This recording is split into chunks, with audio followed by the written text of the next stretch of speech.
parables that he's reading to these Pharisees because he's in the temple.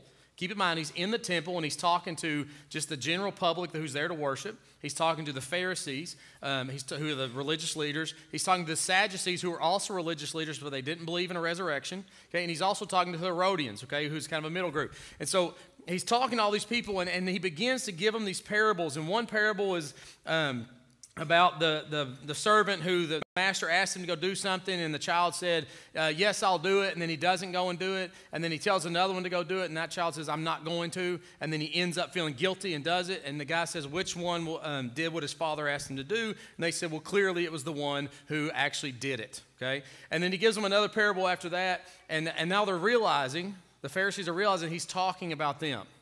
Okay, so he's being very right up front with his parables he's teaching. He's no longer holding back because the hour has come. And now he's going to be very, very clear with what he wants them to know.